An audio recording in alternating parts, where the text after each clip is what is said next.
el ministerio de la enseñanza y la evangelización, Jesús Soberano Señor, y su escuela de formación y capacitación teológica presentan al maestro de la palabra, José Briceño, en su programa Palabra de Iluminación. Nuestro mayor objetivo es que el Dios de nuestro Señor Jesucristo, el Padre de Gloria, os dé espíritu de sabiduría y de revelación en el conocimiento de Él, alumbrando los ojos de nuestro entendimiento. Prepárense para escuchar al maestro de la palabra, José Briceño, y su programa Palabra de Iluminación.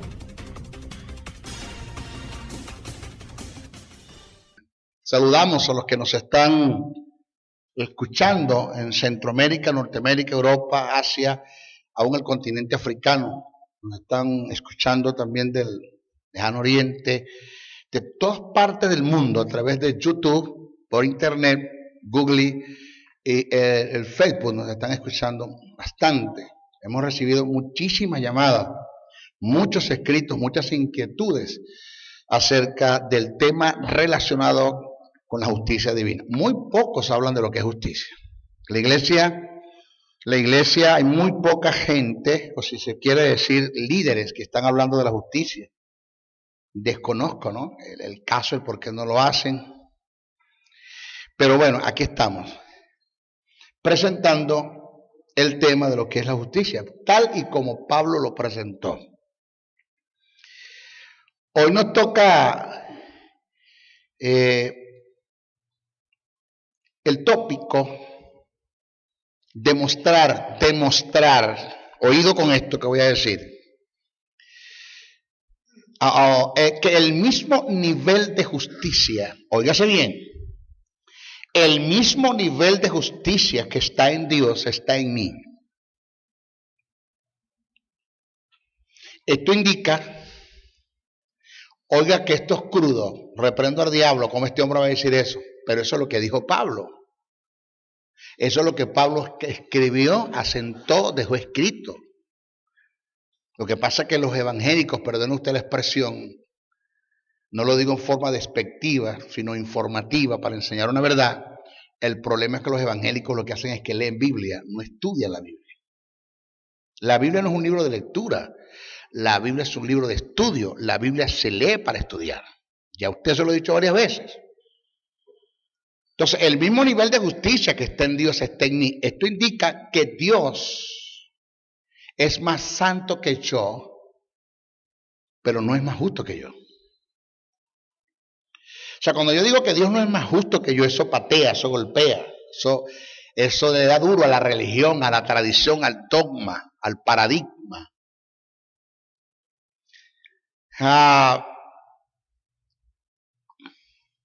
Yo le voy a hacer una pregunta y usted me la va a responder, por favor, pero respóndame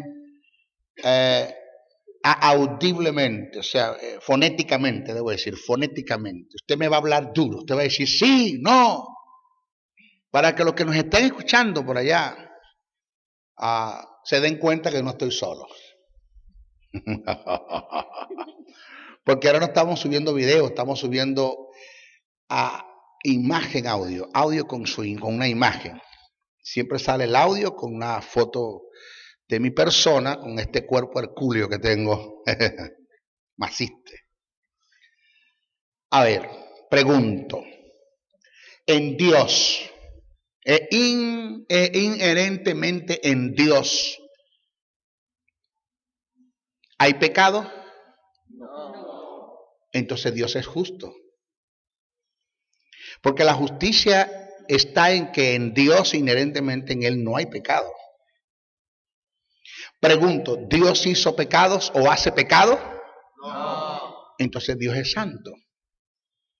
Porque la santidad tiene que ver con obras. La santidad tiene que ver en que en Dios nunca ha hecho pecado. Eso es santidad. Justicia tiene que ver con lo endógeno. La santidad tiene que ver con lo exógeno. Uno tiene que ver con lo interno, otro con lo externo. Pregunto, Cristo, inherentemente en Él, en Cristo, ahora mismo que está haciendo, que ya está sentado a la diestra del Padre, ¿hay pecados? No. Entonces Cristo es tan justo como lo es Dios. Eso estamos claros. Pregunto, ¿Cristo cometió pecado? No. Entonces Cristo es tan santo como es Dios. Porque la justicia tiene que ver que en Él o en ellos inherentemente no hay pecados, ¿ya? Y la santidad tiene que ver que ellos no hicieron obras de pecado.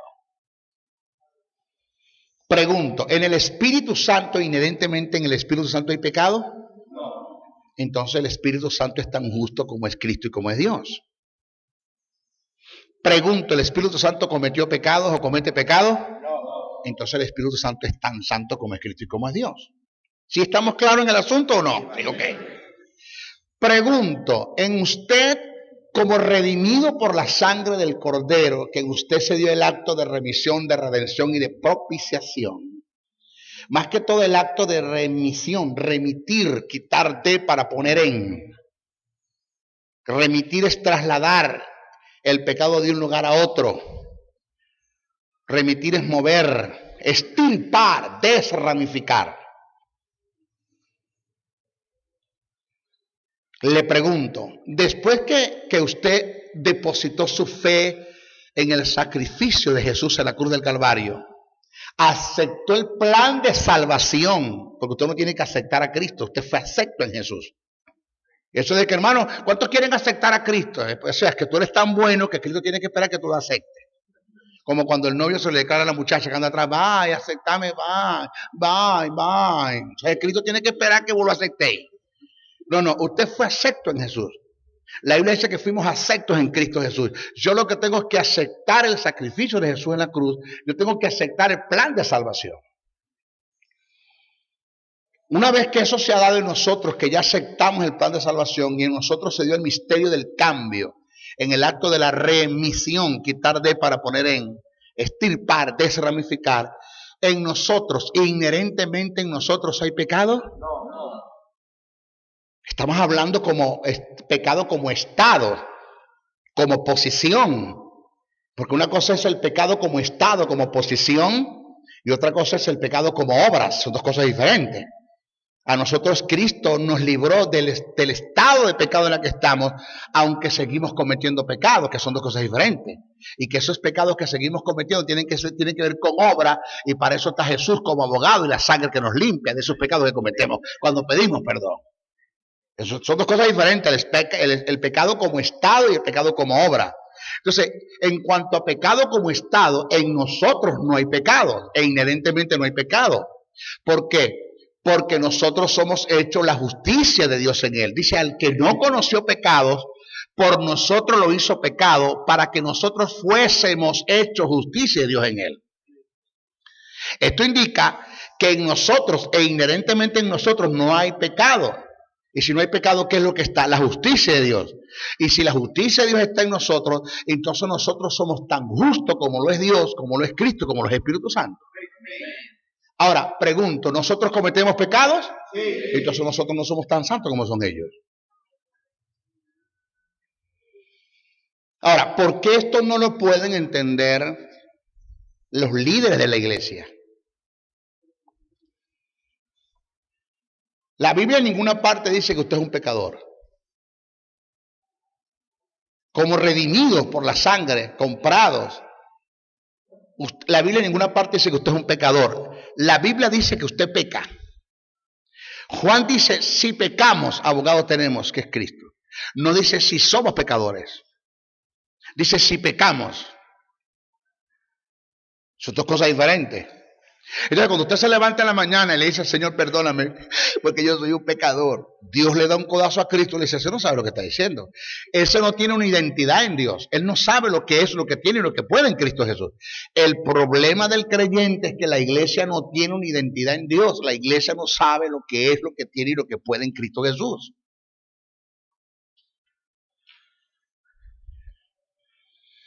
Entonces, Dios es justo porque en Él inherentemente no hay pecado. pero es santo porque Él no comete pecado. En parte lo mismo pasa con nosotros. Después de ser justificados, en nuestro espíritu no hay pecado, y eso nos hace tan justo como a Dios. Pero, en nuestras acciones pecamos, y eso nos niega la posibilidad de ser santo como lo es Dios. Dos cosas diferentes. ¿Ok? No se le olvide, la justicia tiene que ver con el espíritu, la santidad tiene que ver con el alma, y las obras tienen que ver con el cuerpo. Son cosas diferentes que esto la iglesia no lo enseñan. La justicia tiene que ver con una posición, la santidad con las obras. Esto indica que la justicia que está en mí es un suceso que se dio en el espíritu, mientras que la santidad es un proceso que se da en el alma. Hoy. Lo vuelvo a repetir, la justicia tiene que ver con una posición, la santidad con las obras. Esto indica que la justicia que está en mí es un suceso que se dio en el espíritu, mientras que la santidad es un proceso que se da en el alma. La justicia es instantánea y es equivalente a la santidad en el espíritu. Ah, maestro, se me prende el bombillo. ¡Ping! Entiendo. Ah, ahora lo va a entender el texto rápido, lo va a agarrar. Cuando Hebreos dice sin santidad, nadie verá al Señor. Pero cuando el que escribe sin santidad, la santidad de la que se refiere el que escribe los Hebreos, está hablando de la justicia divina. Porque esa es la hilación del pensamiento. Sin santidad nadie verá al Señor. Es decir, sin la justicia divina que equivale a la santidad en el espíritu, sin ser justificado, nadie va a disfrutar de la vida eterna, eternamente con Dios. Pero no está hablando de que sin santidad en cuanto a que si pecaste viene Cristo te quedas. No está hablando de eso. ¿Por qué? ¿Por qué? Porque cuando la Biblia te habla de los juicios, 5 juicios, el juicio de los ángeles caídos, el juicio de la nación de Israel, el juicio de los gentiles, el juicio de la iglesia y el juicio del trono blanco. Son 5 juicios que se van a dar. Bueno, la religión, la tradición nos agarra y nos mezcla y nos mete a todos en un solo juicio. Pero eso no es lo que enseña la Biblia, porque la gente no estudia, la gente lee Biblia, no estudia, lamentándolo mucho. Son muy pocos los que estudian. Pero la Biblia dice que en el juicio del gran trono blanco se presentarán los muertos con cuerpos ¿qué?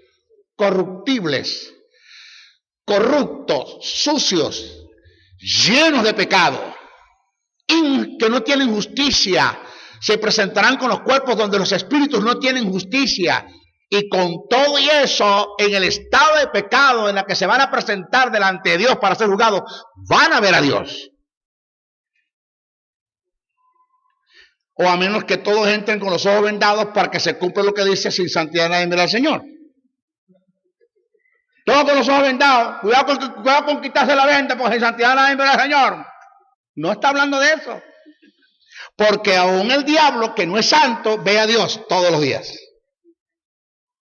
El diablo se presenta al trono de Dios cuando le da la gana. Tiene acceso hasta que sea juzgado y lanzado, hasta que sea lanzado al lago de fuego, porque ya fue juzgado.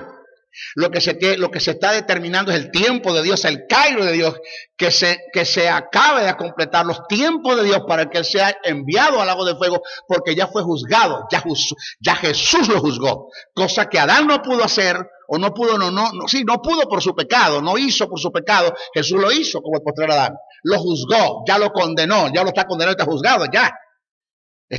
Lo que se espera es la culminación o el cumplimiento de los tiempos para que suceda. Pero Satanás se presenta ante la presencia de Dios con todo y que está lleno de pecado. Y lo ve y ve a Dios, conversa con Dios. Es un ser espiritual, es un querubín caído. Es una especie de ángel. Está caído, pero ve a Dios.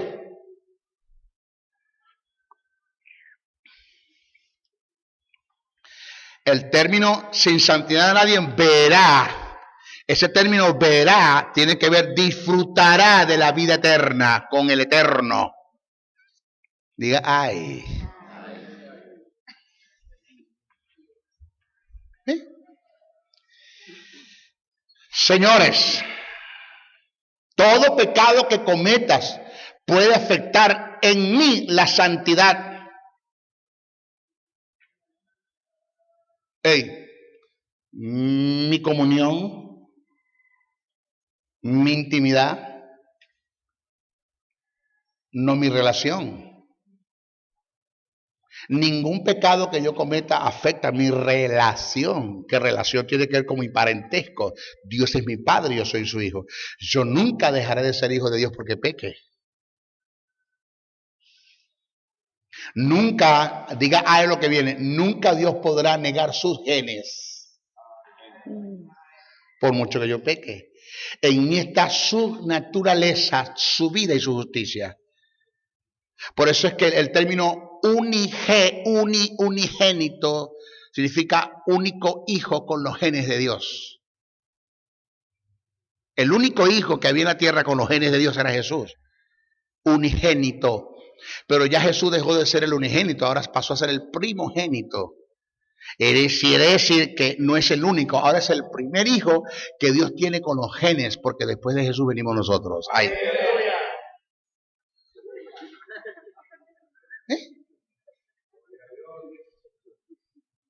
Entonces, por mucho que yo peque, Dios nunca podrá negar sus genes.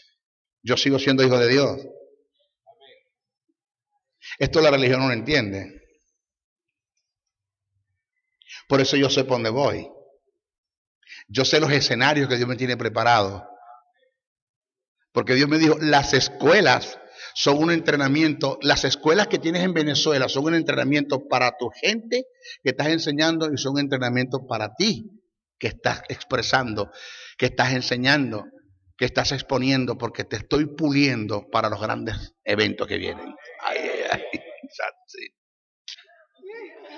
Dios mío, casi que me voy en lengua. Todo pecado que cometa puede afectar en mí la santidad, no la justicia, porque la justicia es un suceso que se dio por imputación, y no hay obra que la pueda contaminar. La justicia se dio por gracia, se obtuvo por fe y se mantiene en fe. No tiene nada que ver con obras. Repito, la justicia se dio por gracia, se obtiene por fe y se mantiene en fe.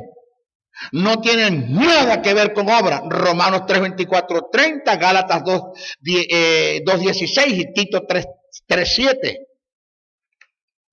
Vamos a leerlo. Cito, lo dicho por Pablo, cito. Porque en el Evangelio, oiga, en el Evangelio, aquí Pablo ¿sabe lo que Pablo está presentando aquí, pastor? Lo que Pablo te está diciendo es, chicos, disfruta del Evangelio. Disfrútalo.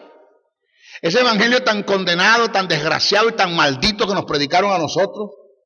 Un Evangelio que no tiene nada que ver con el Evangelio de Cristo ni el de Pablo, nada. Que todo es intimidación, manipulación, control, que el diablo, que el devorador, que cuidado, que si pecas Dios va a mandar una maldición, va a mandar una enfermedad. Si tú continúas pecado, Dios te va a mandar a la suegra para tu casa. O sea, cosas así, ¿no?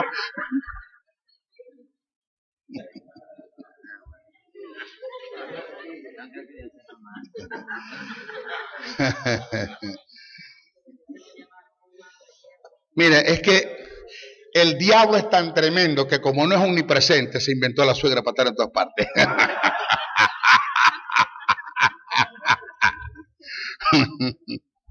No, vamos a dejar a la suegra quieta. Vamos a dejar a la suegra quieta. O sea, Pablo te dice que disfrutes del Evangelio, disfrútalo. Sé libre para ser cristiano. Hey, no estamos hablando que te vayas al libertinaje, sé libre, que son dos cosas diferentes, libre. Punto. Si vas a dejar de pecar, que sea con motivos correctos, que no sea el temor de perder el cielo y el temor de ir al infierno. Punto. Hay razones por las cuales yo no debo pecar, te las voy a dar más adelante. Porque en el Evangelio la justicia de Dios se revela por fe y para fe, como está escrito, mas el justo por la fe vivirá. Romanos 1:17. Habacuc 2:4 dice: he aquí que aquel cuya alma no es recta se enorgullece, mas el justo por su fe vivirá. Debemos aclarar que hay una diferencia en la justicia con relación a Dios y al hombre. Hay una gran diferencia. Hay una gran diferencia. Y es que la justicia que está en Dios es inherente, absoluta, propia, mientras que en los hombres es derivada, imputada. Pero con todo y eso es la misma justicia. Por esta causa afirmamos y corroboro y reitero con toda seguridad que Dios es más santo que yo, pero no es más justo. Dios es más santo, pero no más justo. El mismo nivel de justicia que está en Dios está en mí.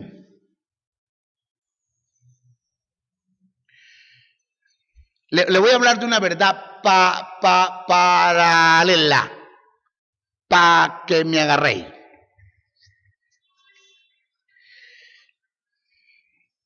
Yo tengo tanto poder. Ahora, esto es, por favor, présteme atención a lo que me están escuchando a través de la radio, porque estos mensajes se están también transmitiendo en la radio, aquí en Venezuela, Caracas, muchas partes aquí en Venezuela y aún fuera de Venezuela. Lo que me están escuchando por la radio, lo que me están viendo por YouTube, por Internet, por Facebook, por Twitter, presten mucha atención a lo que voy a decir. Esto es una verdad paralela a lo que voy a decir ahora. Oído. Yo tengo tanto poder que ni siquiera Dios tiene más poder que yo.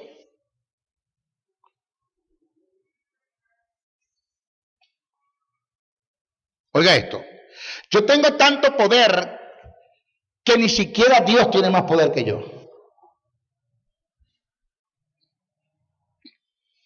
Maestro, ¿cómo usted está diciendo eso? Ahora, esto es una verdad paralela. Cuando nosotros analizamos el poder de Dios en capacidad, no en operación, o sea, analizando el poder de Dios cuantitativamente, en cantidad, no en operación, ni siquiera Dios tiene más poder que yo.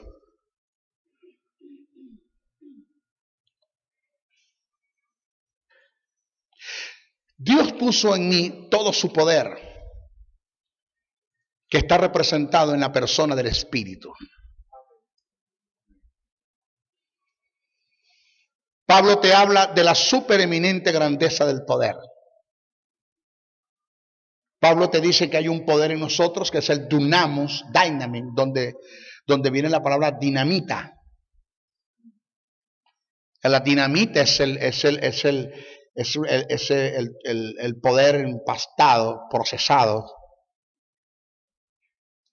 Pero Pablo dice que dentro de ese poder, el dunamos, que está representado en la persona del Espíritu, está el kratos, el iskos y el energen. Son tres tipos de poder. Uno tiene que ver con la detonación, cuando prendes la mecha. Ese tubo empastado de pólvora se llama dunamos, dinamita. Pero cuando ¡blum!, se da la explosión, esa explosión se llama energen, la energía, el poder manifestado. La expansión se llama iskos y los resultados se llaman kratos. Pablo dice que esos poderes que están en el Espíritu están en mí, porque en mí mora el Espíritu Santo.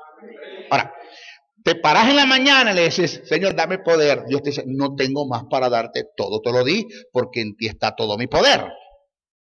Por eso es que cuando tú vives un evangelio raquítico, enfermo, harapiento, quejándote, esto es duro, esto es fuerte, esto sí me voy a morir, voy a recogiendo para comprar la una, no si le pelo el cacho, esto es hereditario, esto es transferible, esto fue que murió Petra. Ay, aquí vamos escalando peldaños, vamos cargando una cruz. Ay, una pesadilla de un evangelio tan maldito que te dijeron.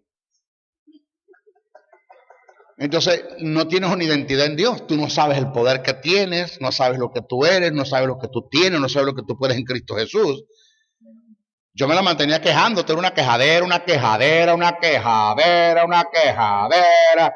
Que yo me quejaba más que un camión cargado de cochino. Pero no. Hasta que un día me dijo Dios, ¿qué tú más quieres que haga por ti? Te hice real sacerdocio, nación santa, pueblo escogido de Dios, templo y morada del Espíritu Santo. Eres cabeza, no eres cola. Estás tan bendecido que estás sentado a la diestra del Padre juntamente con Cristo Jesús. Te di poder, dominio, autoridad, fuerza y señorío sobre el diablo, el mundo, la miseria, la enfermedad, la derrota, el pecado, el infierno. A unas puertas del aire no prevalecerán contra ti. Vendrán por un camino contra ti, por 7 caminos tendrán que huir de ti. Ningún arma forjada contra ti prosperará. Condenaré toda lengua que se levante contra ti. En Jehová hollaréis serpientes, escorpiones. Por lo cual debes estar seguro de que ni la vida, ni la muerte, ni ángel, ni principado, ni potestad, ni no presente, y no porvenir, ni lo alto, ni lo profundo, ni ninguna otra cosa creada te podrá separar de mi amor, porque todo lo puedes en Cristo que te fortalece. ¿Qué tú más quieres que me tome el tigre?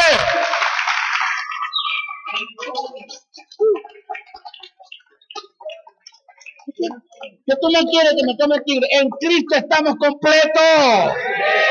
Señores, tenemos tanto poder para conquistar un mundo para Cristo. Los demonios tienen que sujetarse. Es más, yo no tengo que echar fuera demonios, hermano. Ellos se tienen que ofrecer a salir de los cuerpos.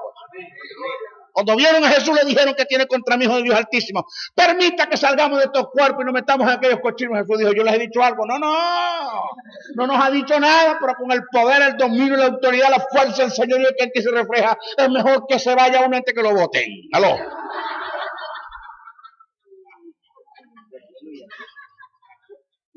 Mejor que me vaya antes que me seque.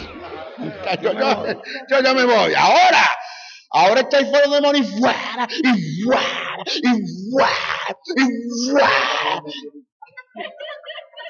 Hasta hay un pastor que estuvo desde las 9 de la mañana, de la noche hasta las 3 de la mañana, echando por un demonio. Hasta que se cansó y le dijo al demonio, vamos a hacer una cosa, chicos, te vas y vos o me voy yo, porque ya son las 3 de la mañana. No, nada, con los demonios no se hace negocio, se va en el nombre de Jesús, vamos, te sales, fuera, cállate, te vas, punto. Yo sé que cómo te llama, ¿no? ¿Qué me interesa cómo se llame? Maestro, ¿y para dónde lo mandamos? ¿Qué mandamos para ninguna parte? Buscando la habitación a los demonios, ¿para dónde lo mandamos?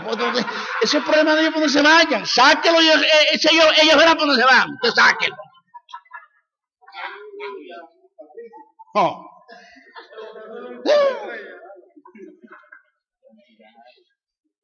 Ahora, si usted compara el poder de Dios en operación, nadie puede sobrepasar a Dios en poder. Porque con todo y que en usted está el poder de Dios, usted no puede crear los mundos que Dios hizo. Es otra cosa. Pasa lo mismo con la justicia. Pasa lo mismo con la vida. Párese usted en la mañana y dígale, Señor, dame más vida eterna. Dios no tiene más vida eterna para darte, ya Él toda te la dio. Mis hijos, en Cristo estamos completos. A nosotros no nos falta nada. Lo que nos falta es tener identidad por falta de formación, por falta de información. Porque no tienes quien te informe. Porque no hay quien estudie.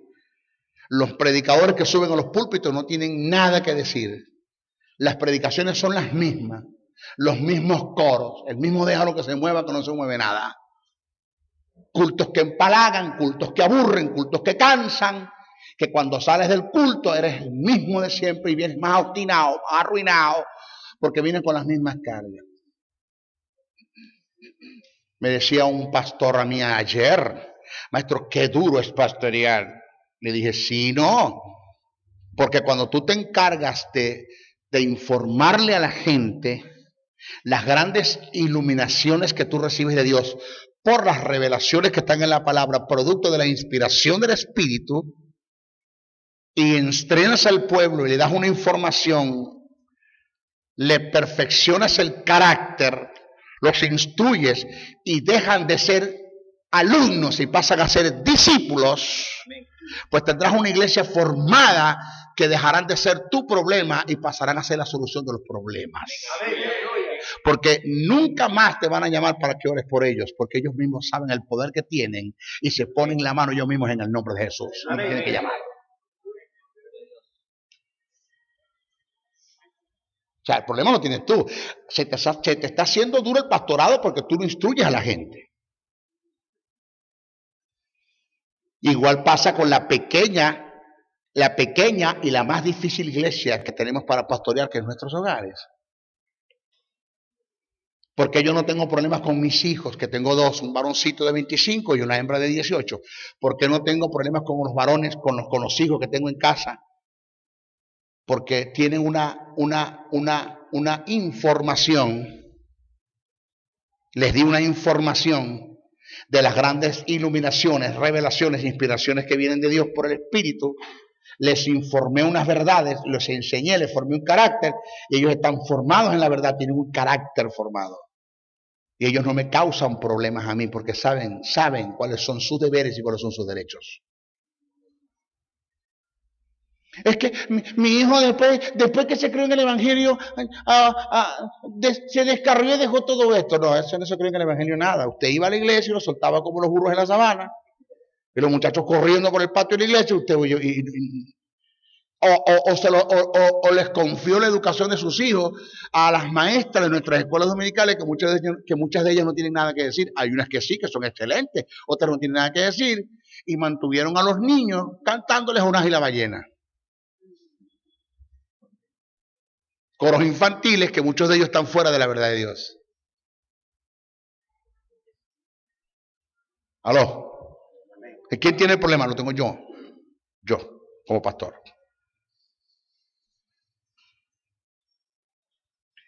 Y aquí estamos. Por eso yo no pastoreo. Yo sé que yo voy a pastorear, lo sé. Yo sé que Dios me está preparando para un pastorado, para un gran centro de formación y capacitación teológica. Jesús soberano Señor. Va a ser una iglesia que le va a caber más de 10,000 personas. Yo lo sé.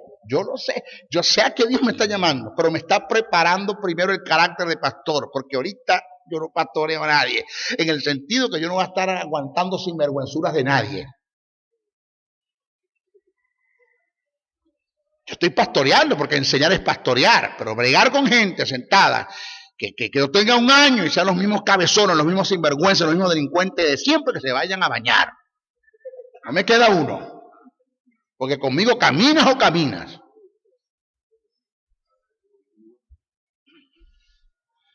¿Aló?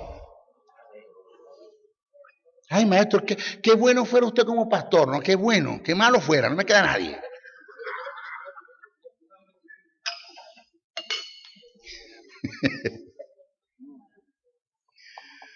Mire.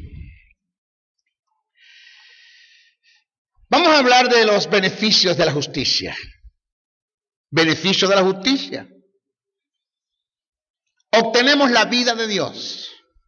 Obtenemos la vida de Dios. Por causa del misterio del cambio, se dio una transición bilateral en la vida que estaba en Jesús y la muerte que estaba en mí. De la misma forma que Dios imputó sobre mí la justicia, imputó la vida. Para que todo esto se diera, Dios tuvo que colocar sobre Jesús la muerte como transfirió el estado de pecado. Repito, por causa del misterio del cambio, se dio una transición bilateral en la vida que estaba en Jesús y la muerte que estaba en mí. De la misma forma que Dios imputó sobre mí la justicia, imputó la vida, para que todo esto se diera, Dios tuvo que colocar sobre Jesús la muerte como transfirió el estado de pecado. Y este es uno de los estados más humillantes, oído, y este es uno de los estados más humillantes en la que Jesús como hombre tuvo que caer, que estando en él el autor de la vida, que es el Verbo, porque ese otro caso, que a la iglesia no le han dado cristología de alta crítica, a la iglesia le han dado biografía de Jesús. Le han dado la biografía de Jesús. No le han dado cristología. Hay una materia que usted va a ver conmigo que se llama cristología de alta crítica. Y usted se va a dar cuenta, hermano, que usted va a caer para atrás porque usted va a conocer al Jesús. Usted va a conocer al Teantropos, el Dios hombre. ¿Quién era Jesús como Dios y quién era Jesús como hombre? La naturaleza de él. El Verbo encarnado. ¿Quién es esto? ¿Qué es esto? Entonces, es uno de los estados más humillantes en la que Jesús haya pasado y en la que cayó, que estando en él el autor de la vida, que es el Verbo, tuvo que probar la muerte. Parece paradójico e inaceptable que Jesús haya muerto en la cruz.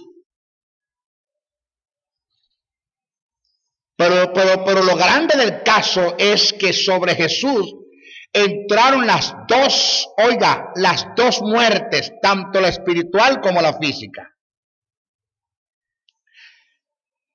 Si Jesús no muere espiritualmente,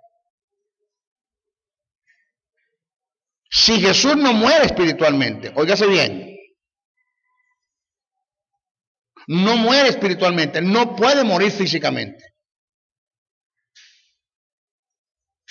Lo que produjo la muerte física en Adán fue la muerte espiritual. Lo mismo ocurrió en Jesús. En Génesis 2:17, Dios le dijo a Adán, refiriéndose al fruto prohibido, porque el día que de él comieres, ciertamente morirás.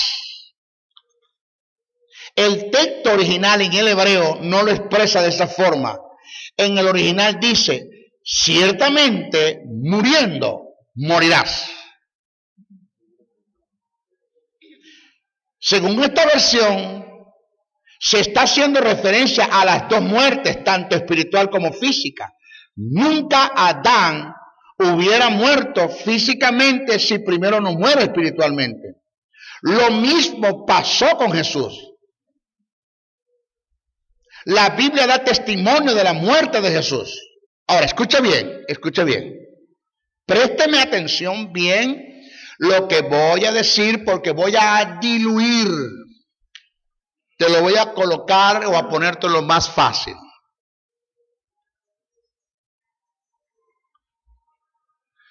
Cuando hablamos o cuando el texto sagrado trata de la muerte espiritual en Adán y en Jesús, no estamos hablando que el espíritu de Adán y el espíritu de Jesús murió. Porque, oiga, no hay aniquilación de espíritu. El espíritu de los hombres no pueden morir. Son procedencia de Dios. Y si el espíritu de Petra, de María, de Andrés, de Juan de los Palotes puede morir, entonces Dios puede morir.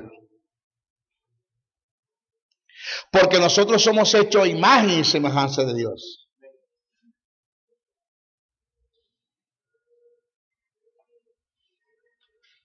¿Ya?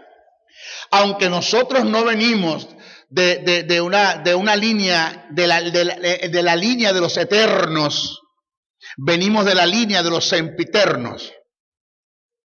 Porque eterno se le da a aquel que no tiene principio y no tiene fin. Esto es Dios. Esto es el Verbo, este es el Espíritu Santo.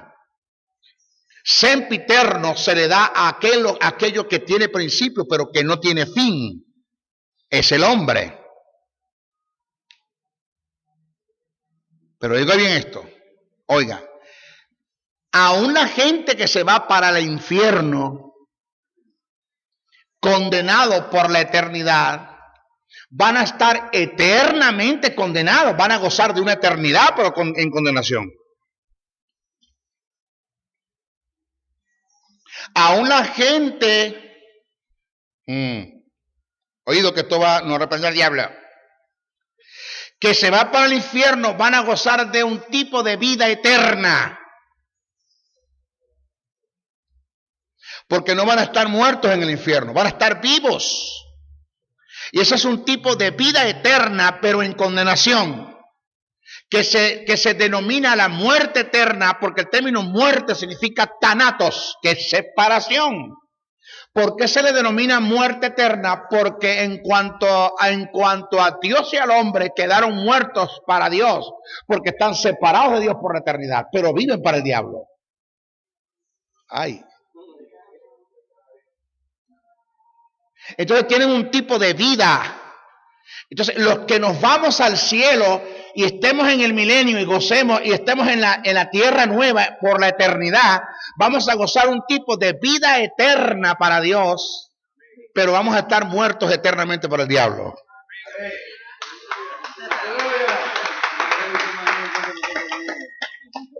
Porque estaremos separados de él, nunca más lo vamos a ver. Y gracias a Dios por esa muerte eterna, que nunca más lo vamos a ver a él. Porque vida eterna y muerte eterna no tiene que ver con aniquilación de espíritu, tiene que ver con separación. Entonces, cuando hablamos de que la muerte eterna, de que la muerte entró en Adán, estamos hablando no de aniquilación de espíritu, sino que Adán se separó de Dios. Y cuando estamos hablando de la muerte en Jesús, en la muerte espiritual, no es que el espíritu de Jesús murió, sino que Jesús murió espiritualmente. Y cuando hablamos de la muerte espiritual en Jesús en la cruz del Calvario, estamos hablando de la separación de Dios y de Jesús. Dios mío, ¿por qué me desamparas? Jesús sufrió una muerte espiritual en la cruz del Calvario para poder morir físicamente. Si Jesús no muere espiritualmente, no puede morir físicamente. Si Adán no muere espiritualmente, no puede morir físicamente. Por eso es que Dios, para poner la enfermedad sobre Jesús en la cruz, primero tuvo que deteriorar su espíritu. Primero tuvo que afectar el sistema inmunológico en Jesús, que es el sistema de defensa, que en Jesús funcionaba el 100%. Si Dios primero pone la enfermedad sobre Jesús en la cruz, antes de poner el pecado, y después el pecado de la muerte, pues la enfermedad no puede entrar en Jesús, rebota por el sistema inmunológico. ¿Qué Dios hace? Primero tengo que colocar la muerte en Jesús, el pecado en Jesús. Primero tengo que colocar el pecado en Jesús, el estado de pecado, para colocando el estado de pecado, colocar la muerte, y colocando la muerte, deteriorar totalmente el sistema inmunológico para poder colocar sobre la enfermedad. Ay, ay, ay. ¿Sí? Pero murió. ¡Ping! Se le prende el bombillo. Ah, maestro, ahora sí le entiendo lo que usted dice, lo que usted quiere decir cuando usted expresa y dice que Jesús no venció al diablo en la cruz. Jesús no venció al diablo en la cruz. Pero es que la Biblia dice que venciendo los principados y la potestad los exhibió públicamente, triunfando sobre ellos en la cruz, maestro. Eso lo dice Colosenses. El problema es que usted leyó Biblia, usted no estudió. Cuando usted estudia las escrituras tomando en cuenta la relación del pensamiento, usted va a captar en el momento de que de los principados y las potestades que está hablando Pablo, se está refiriendo al Sanedrín, a los místicos y gnósticos que querían desviar a los colosenses de la doctrina. No está hablando de demonios. Porque Pablo dice, por tanto, ¿qué? Porque los exhibió públicamente a los principados y las potestades. Ninguno de ellos tiene que exigirte ni comida, ni bebida, ni día de reposo. ¿De quién está hablando? Del Sanedrín. Jesús vence al diablo venciendo la muerte. Si Jesús no vence a la muerte, no puede vencer al diablo. Dice, venció al que tenía el imperio de la muerte a través de la muerte, esto es al diablo.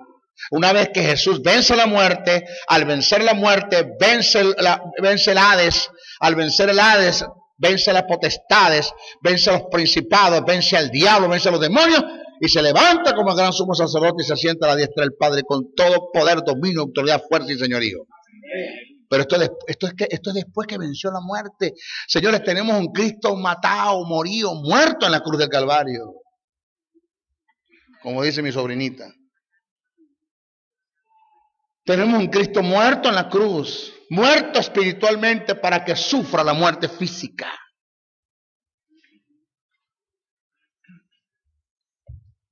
¿Aló?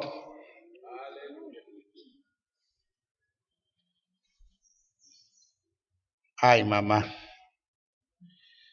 Bendito maestro, ¿de dónde saca usted esas cosas? Lo dice Pablo, está en la Biblia. Eso tiene 2000 años allí.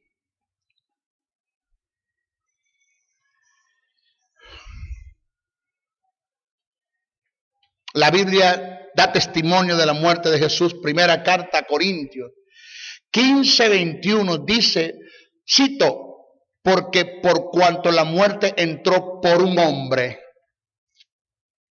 es razonable y está en la lógica lo que le voy a presentar ahora. Para que la muerte entrase por un hombre, este hombre tenía que estar vivo. Porque ¿cómo puede la muerte matar al que está muerto? Está muerto. No puede la muerte matar al que está muerto. ¿Aló?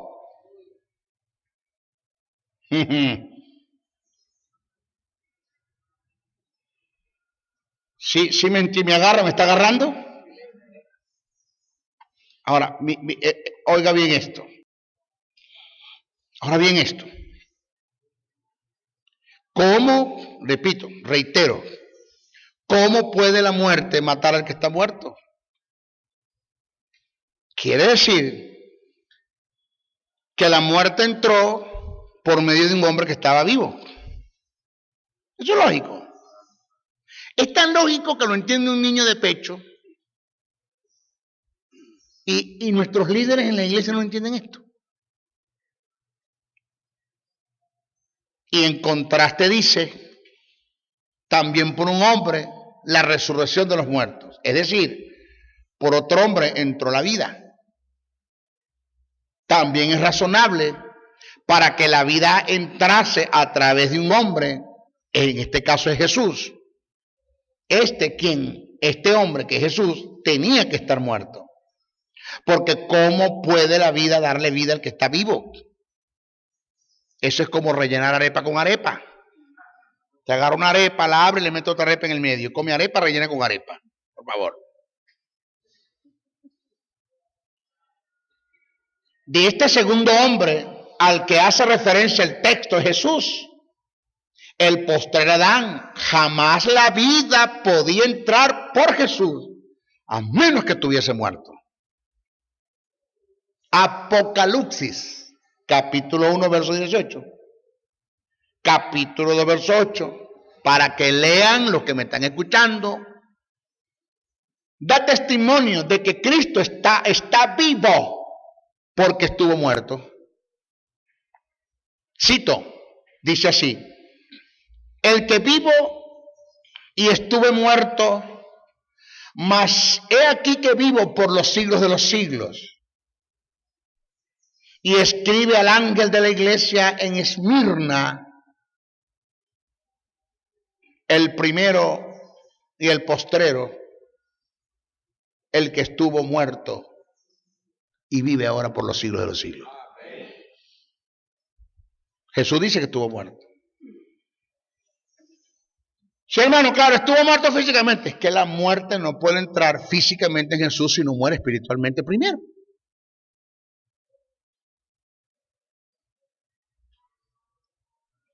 El orden de los factores no altera el producto. Aquí sí. Aquí primero se tiene que dar la muerte espiritual para hacer la física. Hebreos 2:14 dice que Jesús venció el que tenía el imperio de la muerte a través de la muerte. Si Jesús no muere y vence la muerte, con la resurrección no podía vencer al diablo. Así que por cuanto los hijos participaron de carne y sangre, Él, hablando de Jesús, también participó de lo mismo, para destruir por medio de la muerte al que tenía el imperio de la muerte, esto es al diablo. En Hechos 2:24 se registra un testimonio impresionante acerca de la muerte de Jesús. A lo mejor usted lo ha leído, pero no lo ha analizado. Vamos a ver esto.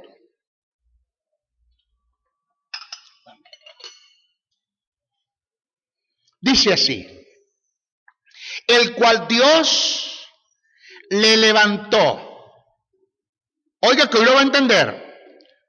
Presta atención a lo que me están escuchando. El cual Dios le levantó, suelto los dolores de la muerte.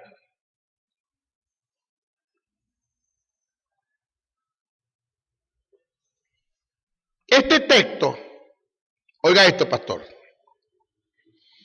disfrútelo, saboréelo, lo que le voy a decir ahora.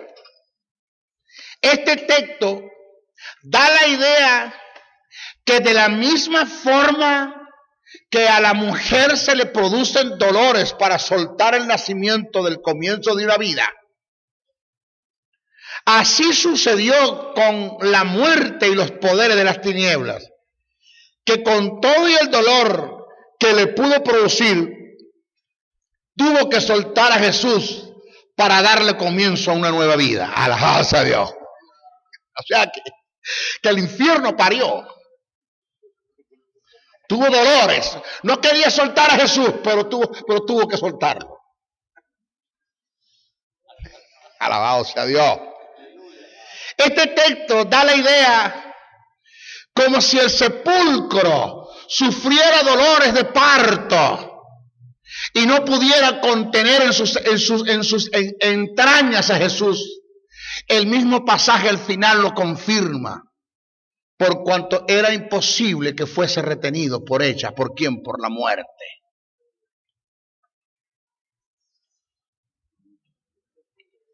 Oiga esto, hija. Oiga esto. Jesús murió en pecados. Se entiende que fueron pecados imputados, pero son pecados. Una cosa es que tú te pongas a la orilla del ciénago, del lodo, y te tires en el lodo, y te ensucies.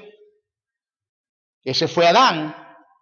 Y otra cosa es que te pongas a la orilla del lodo, del ciénago, del lodo, y te echen el lodo a ti. Ese fue Jesús. Adán se sumergió en el pecado, a Cristo le echaron el pecado encima, pero es el mismo pecado. Produce lo mismo, igualito se ensució. ¡Cha! Entonces Dios tenía que buscar la forma de cómo quitar ese pecado de Jesús.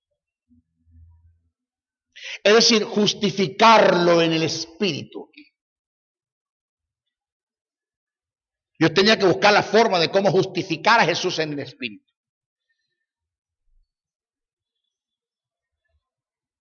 Para poderlo levantar de los muertos. O sea, tenía que Dios tener un aval. No es que Dios va a llegar al infierno acá, como tú sabes, como los cuerpos policiales, quiero para allá, tal y tal, pero ¿tienen ustedes orden para entrar aquí al infierno? ¿Qué orden nada? Cállate la boca, Satanás, échate para allá, diablo. ¿Qué? Está Cristo, lo sacaron. No. Porque Satanás es un ser caído, pero tiene derecho que Dios se lo respeta. Dios es un Dios de principios. Y Dios no viola principios, ni siquiera cuando se refiere al diablo, porque Dios respeta los principios que el diablo, Dios respeta los derechos que el diablo tiene, pues son principios espirituales.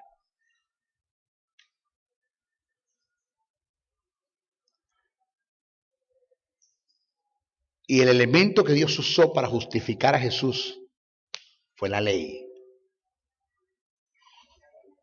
¿Podía la ley justificar a los hombres? Sí. Pero no hubo un hombre que la pudiera cumplir para ser justo. O sea, si un hombre se levanta en este mundo cumpliendo la ley, Cristo no hace falta.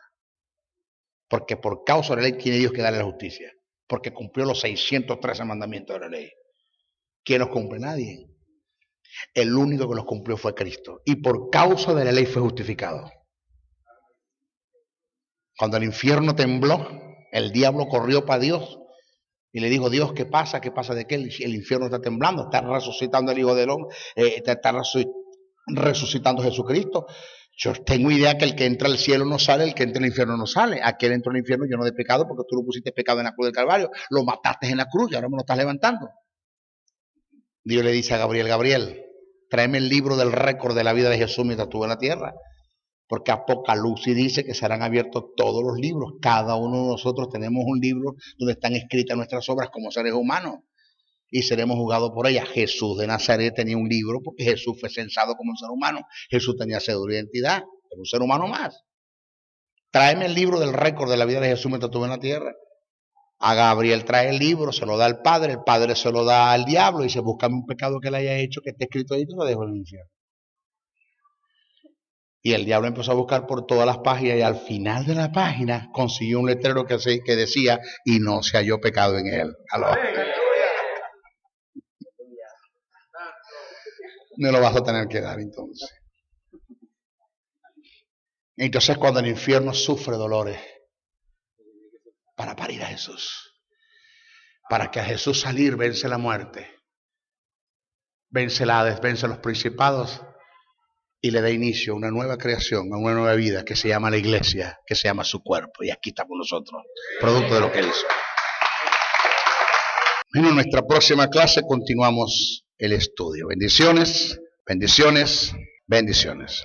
Si has sido bendecido a través del mensaje transmitido en este programa, comunícate por los teléfonos 0058-0416, 860-7602, 0414-650-9992 o el 0261-737-3387. Escríbenos al correo electrónico meejesussoberano77@hotmail.com. Y si deseas seguir disfrutando de estos mensajes, ingresa a nuestro canal en YouTube o visítanos en el Facebook. Será hasta una nueva oportunidad en su programa Palabra de Iluminación.